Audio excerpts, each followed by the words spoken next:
Assalamualaikum warahmatullahi wabarakatuh. Perkenalkan, nama saya Nabila Afifa Amanda dan di sini saya akan menyampaikan mengenai laporan praktikum anatomi. Saya dari NIM G00231119 dari kelompok A09. Yang pertama itu ada struktur faring. Jadi untuk struktur faring, bagian pertama adalah nasofaring. Untuk nasofaring sendiri, dia itu ada di vertebrae cervical 1 sampai vertebrae cervical yang kedua. Karena dia itu ada dekat hidung, jadi fungsinya itu sebagai respirasi. Karena nasofaring ini kan berarti ada di bagian posterior dari kavitas nasi kan. Jadi dia itu perlu penghubung. Nah, penghubungnya ini adalah choana. Kemudian ada optei. Jadi optei itu nanti akan menghubungkan ke tuba auditiva eustachii dan nanti dia itu akan berhubungan dengan membrana timpani di telinga. Kemudian ada tonsilla faringea atau adenoid. Jadi tonsilla faringea ini bisa kita lihat dia itu letaknya ada di bagian mukosa posterior dari nasofaring. Nah, untuk faringea tonsil ini dia itu kan nama lainnya adenoid, makanya jika terjadi pembesaran itu dinamakan adenoid hipertrofi. Adenoid hipertrofi ini tergolong mengganggu karena dia itu menyebabkan obstruksi saluran pernafasan dari udara yang masuk dan juga dia itu menyebabkan perubahan pertumbuhan dari wajah. Kemudian untuk tonsilla faringeal ini dia itu pada anak kecil itu cenderung terlihat, tapi ketika pubertas itu dia itu akan mengecil. Selanjutnya itu ada torus tubarius. Jadi kalau kita lihat di sini torus tubarius, dia itu tuh ini kan optei ada di sini. Nah, dia itu ada di bagian superior dari optei sendiri kan. Nah, torus tubarius selanjutnya setelah torus tubarius di bagian inferiornya ini ada torus levatorius. Jadi dia itu terletak di inferior dari optei dan dia itu dia itu peninggian dan yang disebabkan oleh musculus levator veli palatini. Selanjutnya itu ada struktur yang namanya recessus pharyngeus. Nah, recessus pharyngeus ini dia itu letaknya di sini. Nah, dia itu ada di bagian dorsal dari torus tubarius yang ada di sini. Dia di bagian dorsalnya. Nah, pharyngeal recessus ini atau recessus pharyngeal ini dia itu nanti akan berjalan sampai ke atap faring. Selanjutnya itu ada orofaring. Jadi orofaring itu terletak di vertebrae cervical 2 sampai vertebra cervical yang ketiga. Karena dia itu ada di dekat mulut, jadi dia itu fungsinya untuk pencernaan. Nah, bagian yang pertama itu ada isthmus faucium. Karena tadi ya dia itu kan dekat mulut, jadi dia itu perlu pembatas antara mulut dengan orofaring. Nah, pembatasnya itu namanya adalah isthmus faucium. Kemudian ada arcus palatoglossus. Jadi dia itu merupakan pelipatan mukosa yang ada di bagian anterior dari fossa tonsillaris. Nah, dia itu terbentuk karena adanya desakan dari musculus palatoglossus. Nah, palatoglossus ini membentang dari palatum mol hingga ke tepi lingua. Kemudian ada arcus palatopharyngeus. Untuk arcus palatopharyngeus ini dia itu sama letaknya di fossa tonsillaris, tapi dia itu ada di bagian posteriornya. Nah, untuk palatopharyngeus ini juga pelipatan mukosa dan dia itu disebabkan karena adanya desakan dari musculus palatopharyngeus. Nah, kemudian dia itu membentang dari mulai palatum mol hingga ke lateral dari faring. Selanjutnya ada fossa tonsillaris sendiri, berarti dia itu merupakan cekungan di antara arcus palatoglossus dan arcus palatopharyngeus. Dan di sini fossa tonsillaris ini akan menjadi tempat untuk si tonsilla palatina ini. Kemudian ada tonsilla palatina itu tadi dia yang ada di sini ya. Dia itu di tempatnya di fossa tonsillaris. Kemudian selanjutnya itu ada laryngofaring. Jadi laryngofaring itu dia itu terletak di vertebrae cervical 3 sampai vertebrae cervical yang kelima. Nah, untuk bagian-bagiannya jadi itu ada yang namanya fossa piriformis. Jadi fossa piriformis ini merupakan dia itu ada di kanan dan kiri dari laryngofaring dan dia itu berfungsi sebagai tempat benda tajam atau benda tajam yang tertelan.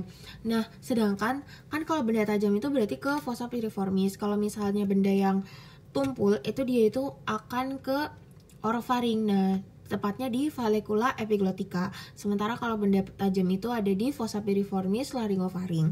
Kemudian ada aditus laryngis, sesuai namanya, jadi dia itu merupakan pintu masuk untuk menuju ke laring. Selanjutnya kita akan membahas mengenai struktur eksternal jantung. Jadi untuk struktur eksternal jantung, dia itu terdiri dari apex, basis, dan juga 3 fasies. Fasies itu ada fasies sternocostalis, fasies diafragmatica, dan juga satu lagi itu adalah fasies pulmonalis. Nah, di sini untuk letaknya dia itu terletak di cavitas thoracis, tepatnya di bagian mediastinum medius. Nah, di sini dia itu akan difiksasi oleh beberapa ligamentum. Yang pertama itu ada ligamentum sternopericardiaca. Jadi ligamentum sternopericardiaca itu dia itu memfiksasi dengan corpus sterni. Kemudian ada ligamentum sipopericardiaca yang dia itu memfiksasikan jantung ke processus sipoideus. Kemudian ada ligamentum pericardiofrenica yang dia itu memfiksasi jantung ke bagian diafragma. Dan selanjutnya ada ligamentum vertebropericardiaca yang dia itu memfiksasi jantung ke vertebrae.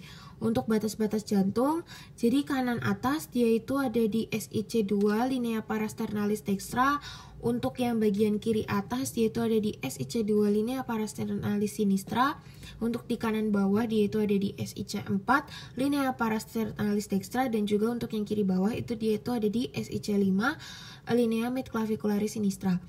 Jadi untuk bagian dari jantung sendiri, basisnya itu atau yang ada di bagian atas kan itu ada atrium dextra. Nah, di situ basisnya itu dia itu mengarah ke pundak bagian kanan, sementara apexnya itu dia itu mengarah ke panggul bagian yang kiri. Makanya di sini dia itu ada di SIC5 karena untuk apexnya itu kan dia itu lebih panjang. Di sebelah sini dia itu lebih panjang daripada bagian yang lainnya. Kemudian selanjutnya itu ada skeleton cordis. Jadi dia itu merupakan isolator supaya ini salah satu fungsinya, dia itu merupakan isolator supaya kontraksi antara ventricle dan juga kontraksi antara atrium itu tidak terjadi secara bersamaan. Jadi nanti dia itu kontraksinya akan berurutan. Nah, di sini itu selain itu untuk fungsinya itu adalah tempat melekatnya miokardium sebagai kerangka core dan tempat perlekatan kuspis atau katup jantung. Nah, dia itu terdiri dari annulus fibros, trigonofibrosum, dan juga pars membranacea, septum intraventriculare, intraatriale, dan juga atrioventriculare. Nah, di sini tuh kan tadi dia itu perlekatan dari katup. Nah, katup-katupnya itu dia itu ada 4 jenisnya yang ada di jantung. Yang pertama itu adalah valva tricuspidalis. Nah, karena sesuai namanya valva tricuspidalis, jadi dia itu kayak membentuk kayak 3 sisi gitu. Nah, dia itu antara si atrium dexter dan juga ventriculus dexter. Kemudian, nah ini dia tuh ada 3 kan, 1, 2, 3 di sini. 1, 2, 3, makanya namanya tricuspid. Nah, kemudian ada valva bicuspidalis. Nah, dia itu antara si atrium sinistrum dengan ventriculus yang sinister. Nah, kemudian setelah itu ada yang namanya valva semilunaris pulmonaris dan juga valva semilunaris aorta. Kenapa namanya semilunar? Karena dia itu berbentuknya itu seperti bulan sabit. Oh ya, untuk yang bicuspidalis ini tadi karena namanya bicuspid jadi 2 doang, dia itu ada di 1 dan 2 ini. Jadi dia cuma 2 sisi aja. Kemudian untuk yang valva pulmonaris berarti dia itu nanti akan ada di dekat dengan pulmo, dan juga kalau yang aorticus atau aorta berarti nanti dia ada di dekat aorta. Untuk letak lebih spesifiknya, kalau pulmo itu ada di antara ventriculus dexter dan truncus pulmonalis, itu merupakan katup di antara 2 bagian itu. Dan untuk yang aorta berarti antara ventriculus yang sinister dan juga aorta. Ini selanjutnya ada bagian-bagian dari skeleton cordis. Jadi yang pertama itu ada annulus fibros. Nah, dia itu terdiri dari 4 cincin fibrosa yang mengelilingi 2 ostium atrioventriculare, orificium aorta, dan juga orificium truncus pulmonalis.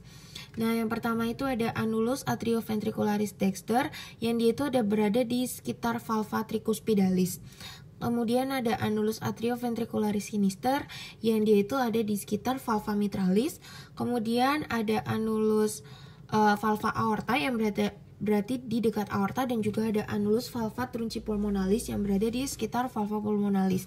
Nah, di sini yang pertama itu tuh ada yang tadi bagian annulus fibros yang bagian dexter. Nah, annulus fibrosus yang bagian dexter, dia itu kan tadi ada di dekat valva tricuspidalis ya. Ini kan valva tricuspidalis. Nah, di sini annulus fibrosus yang dexter.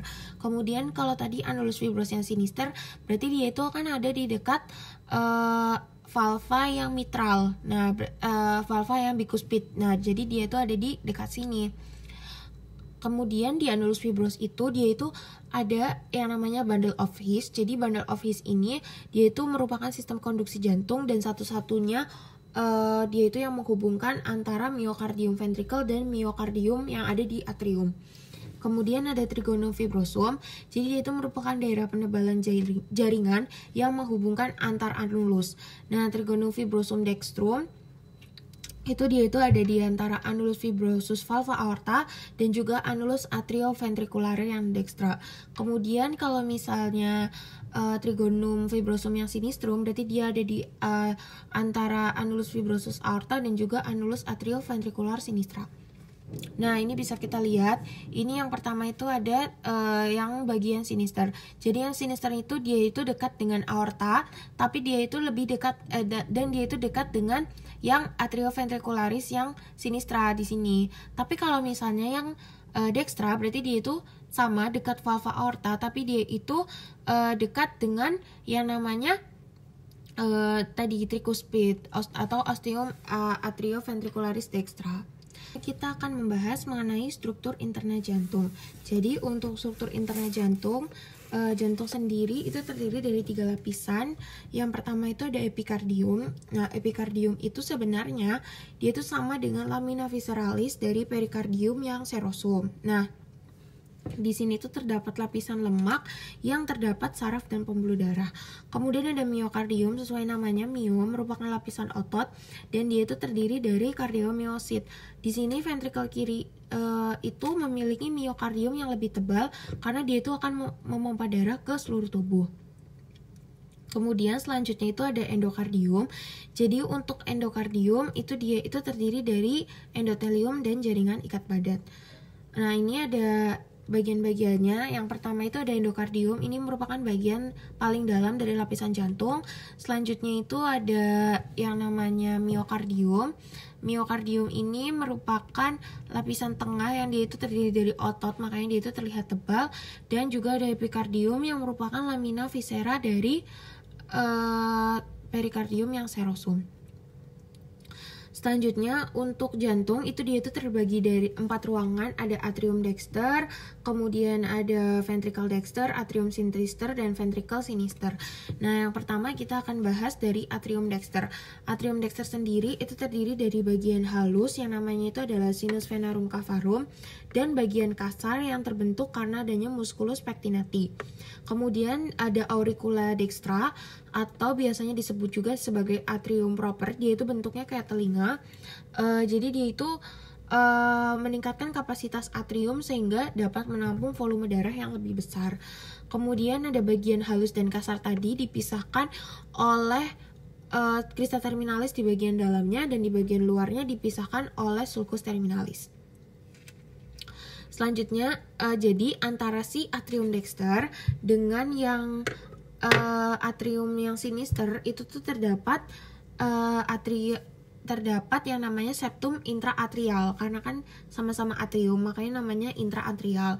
Nah, jadi saat masih fetus di sekat tersebut itu terdapat foramen ovale yang nantinya itu kalau kita udah dewasa akan berobliterasi menjadi fossa ovalis. Kemudian ada juga sisa dari septum secundum, nanti biasanya disebut sebagai limbus fossa ovalis. Selanjutnya, kalau misalnya penghubung antara atrium dextrum dengan ventricle yang dextrum, berarti kan dia yang atas bawah. Nah, namanya itu ostium intraventricular dextra. Dan di sini dia itu akan dibatasi oleh valva atrioventricularis dextra atau tadi yang kita sebut sebagai valva tricuspid. Kemudian juga dia itu terdiri dari 3 valvula, yaitu ada di bagian anterior, posterior, dan septal. Tiap valvula ini nanti akan dihubungkan oleh musculus papillaris oleh chordea tendinae. Kemudian ada muara di atrium dextrum. Jadi di sini tuh ada muara dari vena cava superior. Nah, itu tuh terbuka melalui ostium vena cava superior.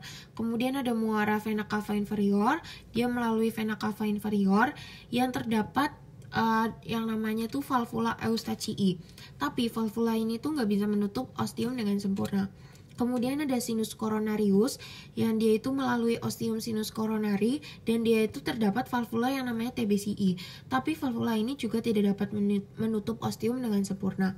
Kemudian ada vena cordis minimi. Nah, vena cordis minimi ini nanti muaranya melalui foramina venarum minimarum yang merupakan jalan kecil dari vena jantung. Jadi dia itu jalan untuk masuk ke atrium dextrum. Selanjutnya ini ada ventricle dexter. Jadi di ventricle dexter itu terdiri ruangan dengan permukaan kasar yang namanya itu adalah trabecula carni. Ini bisa kita lihat ya, ini kayak membentuk seperti rigi-rigi gitu. Jadi nih, dia tuh kayak membentuk seperti rigi-rigi kasar. Nah, di sini trabecula carni itu macamnya tuh ada 3. Yang pertama itu ada musculus papillaris yang dia itu melekat pada dinding ventrikel melalui basisnya. Bagian puncaknya nanti dihubungkan oleh chordae tendineae ke valvula tricuspid. Kemudian ada trabecula septomarginalis yang dia itu menyilangi rongga ventrikel dari septum ke dinding anterior dan dia itu membawa fasciculus atrioventricularis crus dextrum atau biasa kita kenal dengan bundle of His, sehingga nanti dia itu juga ikut berperan dalam sistem konduksi jantung. Kemudian yang ketiga itu hanya rigi-rigi biasa yang menonjol ke arah dalam. Selanjutnya itu ada penghubung ya. Jadi dia itu si ventricle dexter itu juga berhubungan dengan ventricle yang sinister. Nah, penghubungnya itu namanya septum intraventriculare. Kemudian ada juga yang dia itu berhubungan dengan ventriculus ventriculus dextrum dengan truncus pulmonalis. Nah, itu tuh dia melalui ostium trunci pulmonalis yang dibatasi oleh valva trunci pulmonalis. Nah, valvanya itu ada 3 valvula atau 3 katup yang dia itu berbentuknya semilunar atau bulan sabit. Yang pertama itu ada katup anterior yang dia terletak di anterior, katup dexter yang dia itu terletak di anterior juga, dan juga katup sinister yang terletak di posterior. Bagian ruangan yang mendekati ostium semilunar itu berbentuk corong. Nah, itu namanya itu adalah infundibulum atau cornus arteriosus. Kemudian dia itu juga berhubungan juga kan ke atrium dexter seperti yang tadi dijelaskan sebelumnya.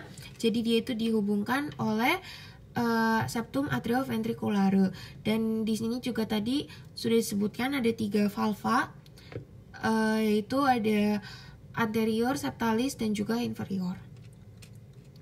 Kemudian untuk selanjutnya itu ada atrium sinister. Jadi dia itu terdiri dari venarum cavarum dan auricula sinistra. Nah, kemudian ostium atrioventricular sinistrum ini dia itu menghubungkan ke ventriculus sinistrum. Nah, kemudian ada juga fossa ovalis dan juga valvular foraminis ovale. Untuk atrium sinister sendiri dia itu dimuarai oleh 2 buah vena pulmonalis dextra, 1 buah vena pulmonalis sinistra, dan 1 buah vena pulmonalis sinistra inferior. Kalau tadi itu 1 buah vena pulmonalis sinistra yang superior. Selanjutnya adalah ventricle sinister. Jadi di ventricle sinister ini miokardiumnya tuh sangat tebal karena tadi dia itu kan memompa darah yang kaya akan oksigen ke seluruh tubuh. Nah, dia itu ada bagian ventriculus sinister yang dia itu mendekati aorta. Nah, namanya itu adalah vestibulum aorta. Kemudian dia juga pembentuk apex cordis ya, karena kan dia ada di bagian kiri ujung. Jadi dia itu merupakan pembentuk apex cordis. Kemudian ada vestibulum aorta dan juga itu ada ostium aorta yang menghubungkan dengan aorta, dan di sini ada musculus papillaris dan ada chordae tendineae juga yang fungsinya untuk membuka tutup jalur untuk darah. Selanjutnya ini ada pembuka tutup katup jantung. Jadi di sini kedua sisi jantung secara simultan itu kan memompa darah dalam jumlah yang ideal, dan di sini volume darah yang miskin oksigen, berarti di sini darahnya itu membawa banyak karbon dioksida, nanti dipompa ke ventricle dextra. Kemudian dari ventricle dextra nanti dia itu akan dipompa ke paru dan dia itu nanti akan diubah menjadi darah kaya yang akan oksigen.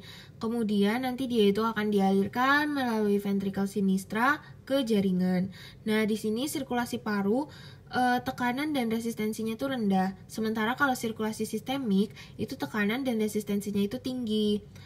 Jadi meskipun sisi kanan dan kiri jantung memompa jantung dalam jumlah yang sama, ventricle sinistra itu akan melakukan kerja lebih karena dia itu akan memompa darah ke tekanan yang lebih tinggi. Kemudian resistensinya juga tadi lebih tinggi. Jadi otot jantung kiri itu lebih tebal. Nah, jadi awalnya peredaran darah kan darah yang kaya akan karbon dioksida. Darah yang kaya akan karbon dioksida itu nanti masuk melalui vena cava superior atau bisa juga melalui vena cava yang inferior. Nah, setelah itu dia itu akan dialirkan ke atrium yang dextra. Nah, di sini ada atrium dextra. Kemudian dari atrium dextra nanti dia itu akan dialirkan menuju ke ventricle yang dextra. Nah, di ventricle dextra itu nanti dia itu akan memompa darah, tapi dia itu tekanannya itu tidak terlalu tinggi atau tidak setinggi yang perlu dipompa oleh ventricle kiri. Nah, di sini dia itu akan memompa ke arah pulmo melalui arteri pulmonalis. Nah, setelah dia itu nanti masuk ke pulmo, darah yang kaya karbon dioksida itu akan ditukar menjadi darah yang kaya akan oksigen. Nah, setelah itu dia itu akan mengalir ke atrium yang sinister. Nah, di atrium sinister itu nanti darah itu akan dialirkan menuju ke ventricle yang sinister.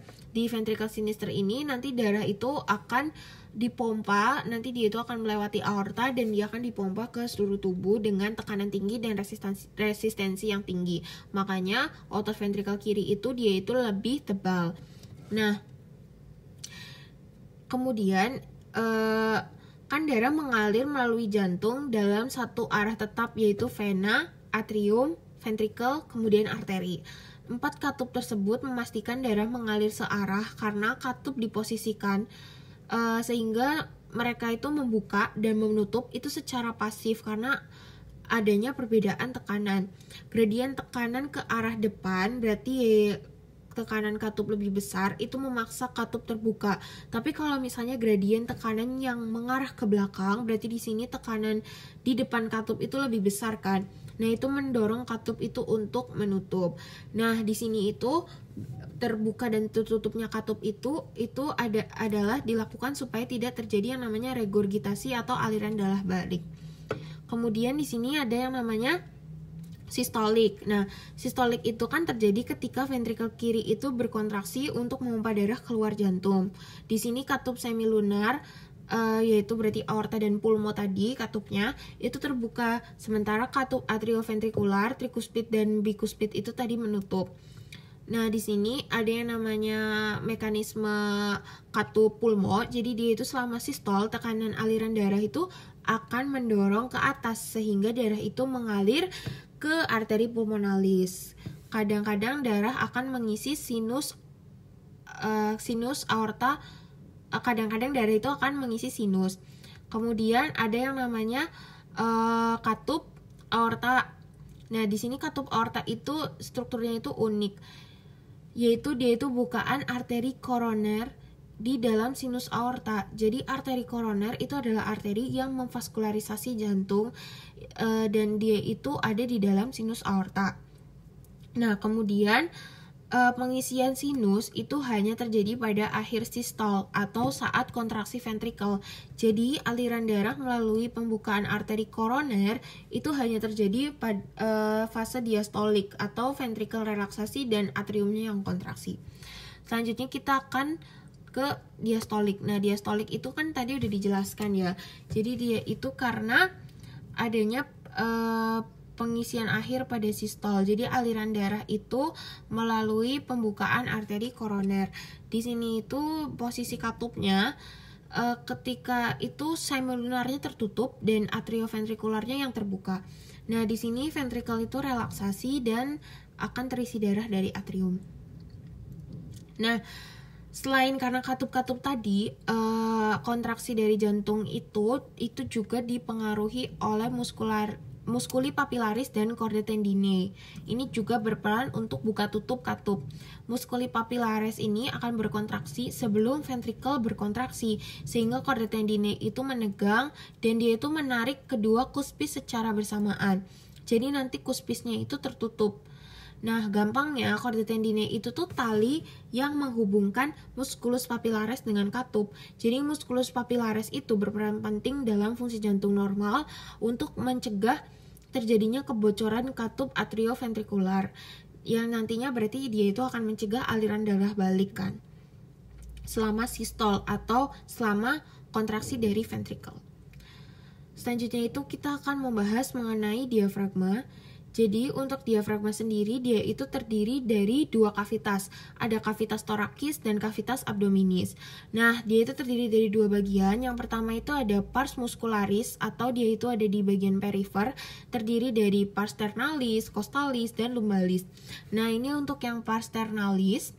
Kemudian dia juga ada yang namanya pars costalis, berarti ada di sini, dan juga ada yang namanya pars lumbalis. Pars lumbalis itu ada di bagian belakang sini.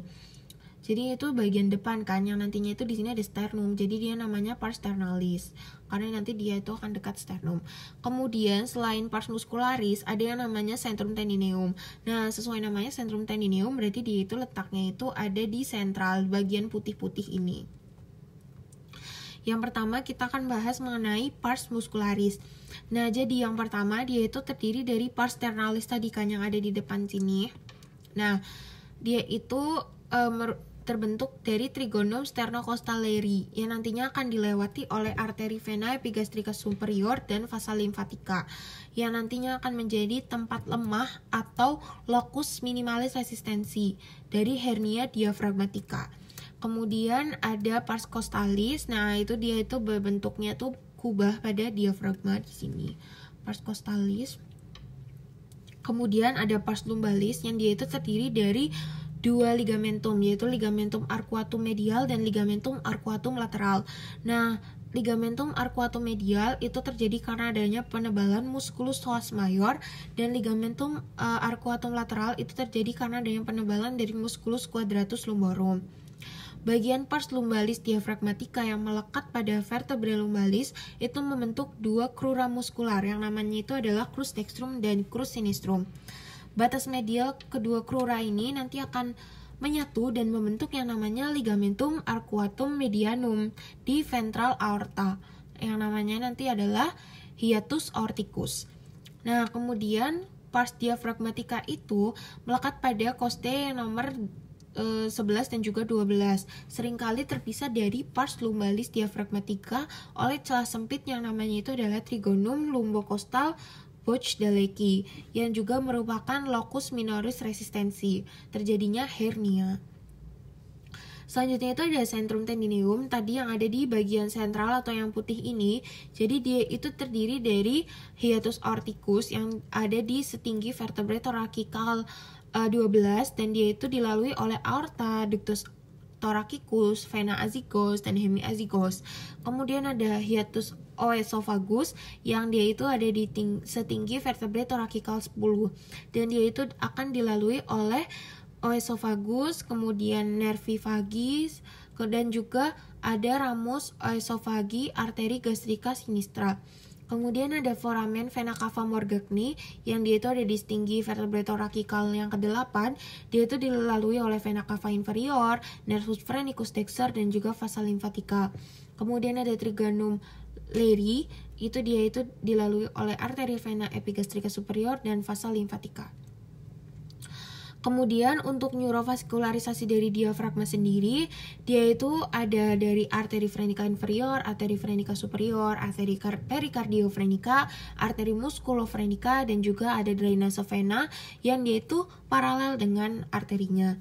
Untuk inervasinya dia itu dari nervus phrenicus atau dia itu asalnya dari nervus spinalis yang ada di cervical 3 dan sampai cervical 5. Kemudian kita akan membahas mengenai mediastinum. Jadi mediastinum itu merupakan ruang dalam kavitas torakis di antara kedua kavitas pleuralis. Nah, dia itu sebuah bidang transversus yang dia itu membentang dari angulus ternalis yang merupakan pertemuan antara manubrium dan corpus terni sampai ke discus intervertebralis antara vertebrae torakikal 4 dan 5. Nah, mediastinum ini macamnya itu ada dua. Ada mediastinum superius dan ada mediastinum yang inferius. Tapi yang mediastinum inferius ini dia itu terdiri dari 3 bagian lagi, yaitu anterius, medius, dan posterius. Nah, ini tuh terletak di ruang dalam kavitas torakis di antara kedua kavitas pleuralis. Yang pertama kita akan membahas mengenai yang superius dulu. Dia itu membentang dari apertura superior toraks sampai ke transverse thoracic plane, termasuk angulus ternalis dan juga antara vertebrae thoracical 4-5.